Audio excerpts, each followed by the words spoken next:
Dear students, Assalamu alaikum. Our today topic is surface area of a cylinder. Surface area of a cylinder. तो इसमें सबसे पहले ये समझना जरूरी है कि व्हाट इज द शेप, किस शेप को हम सिलेंडर शेप कहते हैं। तो सबसे मुझे एग्जांपल सबसे प्यारी लगी वो प्रिंकल्स की थी। जब हम प्रिंकल्स एक चिप्स होते हैं, आप भी बाजार से लेते होगे, तो उसका जो बॉक्स हमें मिलता है उसकी शेप जो है वो एक सिलेंडर शेप है। ठीक है, इस शेप को हम बोलते हैं सिलेंडर। इसके अलावा आपके जो सराउंडिंग्स हैं, आपका जो एटमॉस्फेयर है, आपके इर्द गिर्द हम बहुत सी ऐसी चीजें देखते हैं जो कि हमें सिलेंडर से रिजेंबल कर रही होती हैं। जैसे कि टिन पैक, किसी भी चीज का टिन पैक आप ले लो, जैम बॉटल ले लो, वो भी एक सिलेंडर है। कोका कोला टिन एक सिलेंडर है। प्रिंकल्स का टिन एक सिलेंडर है, जार जो होता है उसका। या आप एक ऐसा करो कि आप एक कागज को रैप करो। ठीक है, एक कागज लो, उसको रैप करो। तो रैप करके जो शेप आएगी, आप उसका जो सर्कुलर शेप आएगी, वो शेप लाइक का सिलेंडर होगी।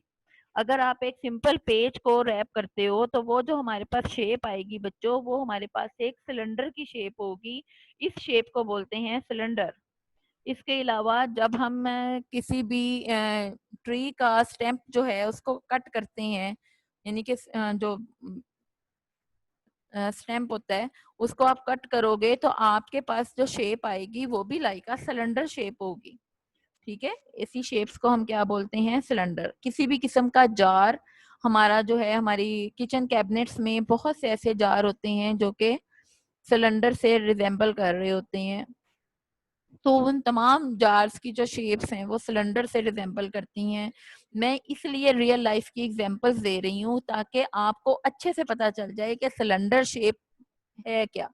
सबसे बहुत ही अच्छी एग्जांपल हमारे वो सेल जो कि हम अक्सर अपने गेम्स में यूज करते हैं, कार्स में यूज करते हैं, जो ये कार्स होती है ना, सेल से चलती हैं उसके अंदर, या हम अपने रिमोट कंट्रोल में कोई सेल डालते हैं। ये वाले जो तमाम सेल हैं, या कोई भी किसी भी किस्म का कोई बैटरी, बड़े सेल, छोटे सेल, वो तमाम सेल्स जो हैं वो सिलेंडर शेप्स के होते हैं। इसके अलावा कैंडल्स, कैंडल जो है वो भी सिलेंडर शेप की होती है। अगर आप कैंडल के ऊपर से उसकी लाइट को हटा दें तो वो एक एग्जैक्ट सिलेंडर शेप को ही रिप्रेजेंट कर रही होती है। इसके अलावा जो टिश्यू पेपर का रोल होता है वो भी सिलेंडर शेप में आएगा। और जो हमारा टी कप होता है जिसमें हम चाय पीते हैं वो भी सिलेंडर शेप में आएगा। अ, फिर किसी भी किस्म का जैम बॉटल, या कोई भी, आजकल तो बाजार में बहुत सी तरह की बॉटल्स आती हैं, तो वो तमाम जो बॉटल्स हैं, या समटाइम्स जो हमारे पास मनी बॉक्स होते हैं, वो भी सिलेंडर शेप में होते हैं। तो यहाँ तक हमने सिलेंडर की शेप को अच्छे से समझ लिया कि व्हाट इज अवर सिलेंडर। अच्छा, अब बेटे बात हमने यहाँ तक तो हम रियल लाइफ की एग्जांपल्स को लेकर चल रहे थे। अब जो बात है वो है मैथमेटिकल पॉइंट ऑफ व्यू से, या फंडामेंटल ज्योमेट्री में हमें सिलेंडर्स कैसे गिवन होंगे और हम उनका सरफेस एरिया कैसे फाइंड आउट करेंगे। सिलेंडर तो हमें समझ आ गई। शेप, सिलेंडर की शेप बनाना कोई बहुत मुश्किल नहीं है। दो सर्कल ड्रॉ करें और उन्हें स्ट्रेट लाइन से सेंटर से आप जोड़ देंगे तो आपके पास एक सिलेंडर शेप जो है वो ड्रॉ हो जाएगी। सिलेंडर शेप में किसी भी सर्कल, जो आपने दो सर्कल ड्रॉ करने हैं ना, देखो सिलेंडर का एक सरफेस नीचे आएगी, क्लोज्ड सरफेस नीचे आएगी, और एक क्लोज सरफेस ऊपर आएगी, ऐसे ही है। तो सिलेंडर जो है, चाहे वो छोटा है या वो बड़ा है, उसकी कोई ना कोई हाइट जरूर होगी। अब हाइट कहाँ से लेंगे, सिलेंडर के मिड में से। सिलेंडर की साइड से नहीं आपने हाइट लेनी, साइड से भी हाइट ले सकते हैं, लेकिन समटाइम्स ये होगा कि अगर सिलेंडर आपका बैलेंस नहीं है तो एक साइड की कम और एक साइड की ज्यादा हो सकती है। इसलिए हाइट जो है वो सेंटर से मेजर करेंगे, उसको हम एच से रिप्रेजेंट करते हैं। और जब हम दो सर्कल ड्रॉ करेंगे तो रेडियस खाली नीचे वाले सर्कल में नहीं है, ऊपर वाले सर्कल में भी है। तो सिलेंडर में दो बातें हमने पढ़ ली, एक हमारे पास रेडियस आएगा और एक हमारे पास हाइट आएगी सिलेंडर की। ये एक सिलेंडर है। इस सिलेंडर को सबसे पहले तो आपको ड्रॉ करना आना चाहिए। उसके बाद हमें अच्छे से पता होना चाहिए कि what is radius and what is height. These two things is very very much important in cylinders. हमें सिलेंडर्स में ये दोनों चीजें बहुत इंपॉर्टेंट हैं कि हम इनको सीख लें कि हाइट कैसे मेजर करनी है और रेडियस। और एक बड़ी इंटरेस्टिंग बात ये है कि अगर हमारे पास रेडियस और हाइट गिवन होगी तभी तो हम इसका सरफेस एरिया फाइंड आउट करेंगे। अच्छा, अब एरिया और सरफेस एरिया में फर्क है। एरिया मैंने आपको पहले भी बताया था, हमने एक पिज्जा का एरिया फाइंड आउट किया था। ऐसे ही था, हमने पिज्जा ने हमारी प्लेट में जितनी जगह को कवर किया था, जितनी स्पेस ली थी उस पिज्जा ने, हमने उसको एरिया कहा था, सर्कल का एरिया कहा था। या हमने अपने प्ले ग्राउंड में जब हम क्रिकेट खेलने जाते हैं तो जो बाउंड्री लाइन थी उसके अंदर का जो चीज सरफेस थी वो उसका एरिया था। अब यहाँ पर खाली एरिया इसलिए नहीं बोलते और सरफेस एरिया इसलिए कहते हैं क्योंकि यहाँ पर बेटा दो सर्कल्स आ रहे हैं। एक सर्कल जो है वो सिलेंडर के नीचे है, जो कि आप कहीं पर भी सिलेंडर को रखोगे तो वो उस जगह को, स्पेस को कवर करेगा। और एक जो है वो सर्कल ऊपर है, जो कि ऊपर से उसको क्लोज कर रहा है, ठीक है ना। यानी कि आपने जैम की बोतल ली और आपने उसको एक टेबल पे रखा, तो वो टेबल पे कोई स्पेस कवर करेगा, थोड़ी सी जगह लेगा, ठीक है ना। सर्कुलर शेप में वो एक स्पेस को कवर कर रहा होगा। तो वो जो सर्कुलर शेप में वो जैम बॉटल उसको कवर कर रही है, उसके अंदर एक सेंटर ऑफ अ सर्कल भी है, उसका एक रेडियस भी है, उसका डायामीटर भी होगा। जब दोनों चीजें होंगी तो उसका सरकमफ्रेंस भी होगा। लेकिन यहाँ पर हमें डायामीटर नहीं चाहिए और यहाँ पर हमें सरकमफ्रेंस भी अभी नहीं चाहिए। अभी हमें जो दो बातें हमें पता होनी चाहिए वो एक रेडियस है और एक हमें हाइट। इन दो बातों का हमें पता होना चाहिए। बाकी जैसे मैंने सिलेंडर ड्रॉ करा है, आपको भी ड्रॉ करना आना चाहिए। ये ड्रॉ करना कोई इतना भी मुश्किल नहीं है। और मेरी ये मैं आपको बताती चलूं कि यहाँ पर हमने पेंसिल यूज नहीं करनी। हमने जितने भी सिलेंडर या सर्कल्स ड्रॉ करने हैं वो हमने बाय यूजिंग पॉइंटर, पॉइंटर से आपने इनको ड्रॉ करना है। अब देखो मैंने बड़ी क्लियरली यहाँ पर एक सिलेंडर के पार्ट्स बना दिए। एक सिलेंडर है, ठीक है, उसको मैंने नीचे से उसका जो सर्कुलर शेप थी वो अलग कर ली, जो ऊपर की सर्कुलर शेप थी वो अलग कर ली। आप स्क्रीन पे देख सकते हो, मैंने नीचे की सर्कुलर शेप को अलग किया, ऊपर की सर्कुलर शेप को अलग किया। सेंटर में एक सर्कुलर मेरे पास थिंग बच गई है। अगर मैं उसे सेंटर से कट करके ओपन कर दूं तो क्या ख्याल है, वो एक रेक्टेंगल बन जाएगी। और अगर मैं उसको गोल रखूंगी तो उसकी एक सरकमफ्रेंस आएगी। अच्छा, इस पॉइंट को समझना आप बच्चों के लिए बहुत ज्यादा जरूरी है कि एक सिलेंडर के पार्ट्स कैसे बनाने हैं। देखो सिलेंडर में दो सर्कुलर आएंगे, दो सर्कुलर शेप्स आएंगी, एक सिलेंडर में जो उसका बॉटम है और एक सिलेंडर जो उसकी टॉप है। सिलेंडर के बॉटम और टॉप में दो सर्कल्स आएंगे और जब आप उसके सेंटर एरिया को कट करके ओपन करोगे तो वो एक रेक्टेंगल बन जाएगा। दो सर्कल एंड वन रेक्टेंगल। किसी भी सिलेंडर में क्या क्या क्या चीजें होती हैं, दो सर्कल होते हैं और एक रेक्टेंगल शेप बनती है। रेक्टेंगल शेप कैसे बनती है, जब आप इसकी सर्कुलर शेप को कट करोगे, सेंटर से कट करके ओपन करोगे, ऐसे सीधा करोगे उस शेप को, तो बेटे वो एक हमारे पास क्या आ जाएगी, रेक्टेंगल आ जाएगी। ठीक है, ये काम आप अपनी किसी भी बॉटल के साथ कर सकते हैं, बड़ी आसानी से कर सकते हैं और इसको आप सीख सकते हैं। Now please open your homework और अ बुक। बुक में भी है और होमवर्क में भी है सिलेंडर। सिलेंडर में आपके पास दो जो है, circular region, curved circular region, edge, height और रेडियस। इसके अब मैंने आपकी जैम की बोतल और सेल लिए हैं यहाँ पर, जो कि सर्कुलर सिलेंडर शेप को शो कर रहे हैं। We are already familiar with the shape of a cylinder in our everyday life.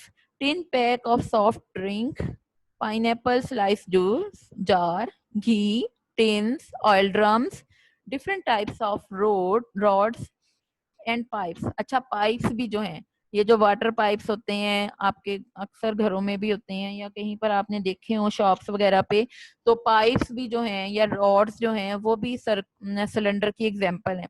और all the examples of cylinder, ये सिलेंडर की कुछ एग्जांपल्स हैं। और अब हमने surface area of the cylinder का फॉर्मूला डिस्कस करना है। बहुत इंपॉर्टेंट है किसी भी चीज के लिए उसका फॉर्मूला समझना कि उसका फॉर्मूला क्यों डिजाइन हो गया, कैसे बन गया।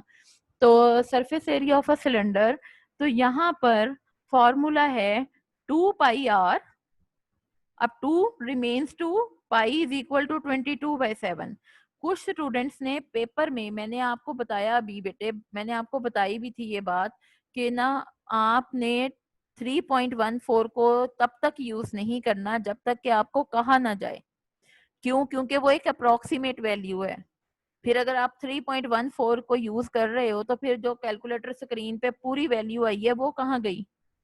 आपने 3.14 अप्रोक्सीमेट वैल्यू तब यूज करनी है जब आपसे कहा जाए, अदरवाइज 22/7 पाई की एग्जैक्ट वैल्यू है वो ही यूज करेंगे।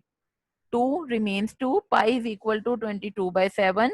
आर की वैल्यू हमें क्वेश्चन में गिवन होगी, एच हाइट को डिनोट कर रहा है वो भी हमें क्वेश्चन में गिवन होगी, और आर हमारे रेडियस को शो कर रहा है वो भी हमें क्वेश्चन में गिवन होगी। और यहाँ पर मैं आपको बता दूं कि आर जो है वो रेडियस के इक्वल है, डी जो है वो डायमीटर को शो कर रहा है, एच जो है वो हाइट को शो कर रहा है, और हम सबको पता है कि पाई जो है वो 22/7 के इक्वल होता है। तो my dear students, you can easily understand कि फर्स्ट वी सॉल्व ब्रैकेट। जब हमें किसी भी चीज में ब्रैकेट आती है तो हम, हमारे लिए जरूरी है कि हम पहले उस ब्रैकेट को सॉल्व करें। तो आपने क्या करना है, आपने पहले ब्रैकेट को सॉल्व करना है। ब्रैकेट में ऑपरेशन हो रहा है एडिशन का, यानी कि हाइट की जो वैल्यू है और जो रेडियस की वैल्यू है उन दोनों को आपने करना है प्लस। जो आंसर आएगा फिर उस आंसर को आपने 2πr से मल्टीप्लाई करना है। First we solve bracket, then we multiply the answer with the outer values. यहां तक सबको समझ आ गई? अब यहाँ पर असाइनमेंट नंबर 1 है। असाइनमेंट नंबर 1 में, now students let's we start assignment number 1. Assignment number 1 in our summer work is find the surface area of the following cylinders. यहाँ पर आपको कुछ सिलेंडर्स गिवन है और आपको इनका सरफेस एरिया फाइंड आउट करना है। Surface area of a cylinder find out करने के लिए सिर्फ एक ही सिंगल फॉर्मूला है जो कि है 2πr h प्लस आर। तो h प्लस आर अगर ब्रैकेट में है तो इट्स मीन के first we solve h plus R. हमें पहले एडिशन करनी है और बाद में जो आंसर आएगा उसके साथ हमको मल्टीप्लीकेशन करनी है। Now let's we start. आप अपनी कॉपीज ओपन कर लें। Calculator is allowed. आपको इन क्वेश्चंस को सॉल्व करने के लिए कैलकुलेटर्स अलाउ हैं। आप कैलकुलेटर से कैलकुलेशंस कर सकते हैं। इसमें मैं आपको पार्ट नंबर 1 सॉल्व करवाऊंगी आज। जी बेटे, पार्ट नंबर 1 का ये है पार्ट नंबर 1। आपको सिलेंडर बनाना मस्ट है। शेप ऑफ सिलेंडर बनाना आपके लिए मस्ट है। आपको शेप ऑफ सिलेंडर के बेटे मार्क्स हैं इसमें, ठीक है। आपने शेप ऑफ सिलेंडर बनानी है बाय यूजिंग पॉइंटर। पॉइंटर बनाने के बाद जो कुछ गिवन है और जो कुछ फाइंड आउट करना है फौरन से हम डिस्प्ले में लेकर आएंगे उस चीज को। यहाँ पर हमें डायमीटर गिवन है। डायमीटर कितना है? 2 सेंटीमीटर। हाइट है हमारे पास 6 सेंटीमीटर। अब डायमीटर मैंने लिखा, आगे लिखा डी। जरूर लिखें, आप भी जरूर लिखें डी। हाइट को हम एच से रिप्रेजेंट कर रहे हैं तो एच लिखोगे और 6 सेंटीमीटर। अब हमें यहाँ पर हमारे फॉर्मूला जो सा है सरफेस एरिया का फॉर्मूला, वहां पर तो हमें डायमीटर नहीं चाहिए, वहां पर तो हमको रेडियस चाहिए। हमें तो डायमीटर से कुछ नहीं चाहिए, हमारे तो फार्मूला में डी आता ही नहीं है। इसलिए हम क्या करेंगे, हम अपना एक जो हमने बहुत शुरू में फॉर्मूला सीखा था कि radius is equal to d/2, ऐसे ही था। आपने जब सर्कल के क्वेश्चंस किए थे तो आपको ये बात समझ आ गई थी कि रेडियस जो है वो हाफ ऑफ डायमीटर होता है। बिल्कुल इजी सा फॉर्मूला लगाएंगे, r is equal to d/2। अब d कितना है? 2 सेंटीमीटर। ये बाई चांस है। आप यहाँ पर 2/2 तो हमारे पास r आ गया है 1 सेंटीमीटर। r को आपने रेडियस को यहाँ पर ही फाइंड आउट कर लिया। हमें surface area of cylinder find out करने के लिए सिर्फ 2 चीजों की जरूरत है, एक है हाइट, दूसरा है रेडियस, नॉट डायामीटर। अगर आपको क्वेश्चन में डायामीटर गिवन है तो आप उसका रेडियस फाइंड आउट करो। रेडियस कैसे फाइंड आउट करते हैं? d/2 करके। r is equal to d/2, तो फौरन से रेडियस फाइंड आउट हो जाएगा।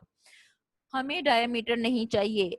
कुछ क्वेश्चंस में हमें रेडियस गिवन होगा, कुछ क्वेश्चंस में हमें डायमीटर गिवन होगा। तो अगर आपको डायमीटर गिवन है तो आप उससे रेडियस को फाइंड आउट कर लोगे, ठीक है। अब हम सोल्यूशन में आते हैं। सोल्यूशन में first of all we know that, अब हम क्या जानते हैं, हम सिर्फ फॉर्मूला जानते हैं। Surface area of a cylinder is equal to 2 pi R bracket H plus R. ये इसका फॉर्मूला है, please write down on your copies. Surface area of a cylinder is equal to 2 pi R bracket H plus R. सबसे पहले आप formula लिखोगे। Formula लिखने के बाद अब हमने इसमें वैल्यूज को कोड करना है। वैल्यूज में सब 2 एज इट इज, पाई की वैल्यू को पुट करो। 2 में और पाई में क्या रिलेशन है, मल्टीप्लाई का रिलेशन है, मल्टीप्लाई का साइन आएगा। 2 मल्टीप्लाई 22/7, 7 क्लास। आप पाई की वैल्यू भूल तो नहीं गए हो? अगर आप नहीं भूले तो बेटे 22/7, 2 एज इट इज आया है, पाई की वैल्यू है 22/7 मल्टीप्लाई। अब पाई और आर में क्या रिलेशन है, मल्टीप्लाई, आर मल्टीप्लाई का। मैंने आपको बताया भी था कि जब कोई रिलेशन शो नहीं होता, कोई ऑपरेशन साइन नहीं आता, तो वहां पर बिटवीन टू थिंग्स क्या ऑपरेशन चल रहा होता है, मल्टीप्लीकेशन का ऑपरेशन चल रहा होता है। तो 2 को मल्टीप्लाई करना है पाई से और पाई को मल्टीप्लाई करना है आर से। अब आर, क्यों आर की वैल्यू क्या आई थी, ऊपर जाके देखो जो हम फाइंड आउट करके आए थे, डायामीटर से फाइंड आउट की थी 1 सेंटीमीटर, वो पुट करो, ब्रैकेट लगाओ। एच की वैल्यू 6 सेंटीमीटर क्वेश्चन में गिवन है। जो सिलेंडर बनाया हुआ है उसके अंदर एच की वैल्यू हमें गिवन है 6 सेंटीमीटर, वो पुट करेंगे, प्लस आर की वैल्यू है 1 सेंटीमीटर, वो पुट करेंगे।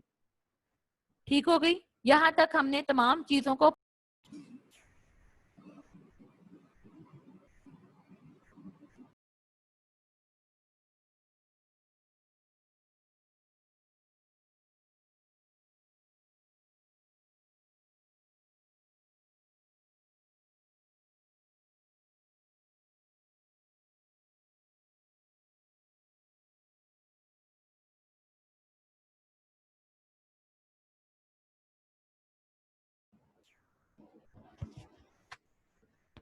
जी dear students, are you listening me? आपको मेरी आवाज आ रही, स्क्रीन भी शो हो रही? Okay. Now first of all thank you so much. आप अपने क्वेश्चन की तरफ आए जहां पर आप कॉपी में क्वेश्चन सॉल्व कर रहे हैं। बेटे सबसे पहले आपने जो ब्रैकेट के अंदर h प्लस आर है इसको सॉल्व करना है। ये समटाइम्स पॉइंट्स में भी होगा, जैसे भी है आपने h को और r को प्लस करना है। हमारे पास जो आंसर आएगा वो यहाँ पर है 7 सेंटीमीटर। 6 + 1 कितने हो गए, 7 सेंटीमीटर। 7 सेंटीमीटर को जो आंसर आया है इसको बाहर पहले r से मल्टीप्लाई करो। जब सेंटीमीटर,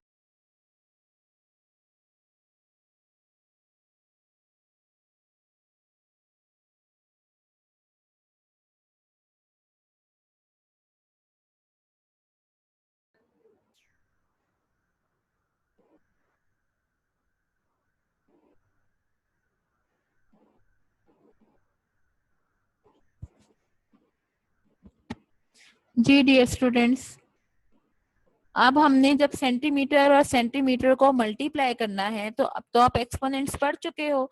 आप सबको पता है कि व्हेन,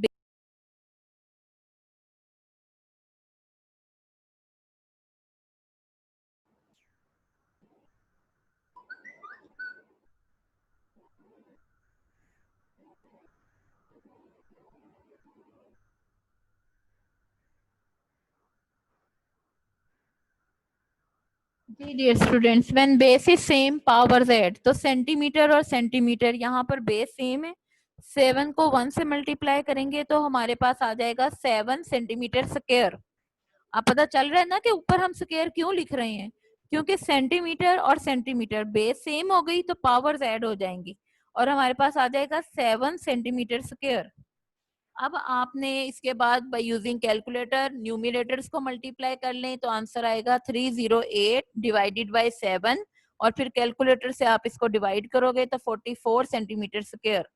तो यहाँ पर हमारा एक क्वेश्चन सॉल्व हो जाएगा।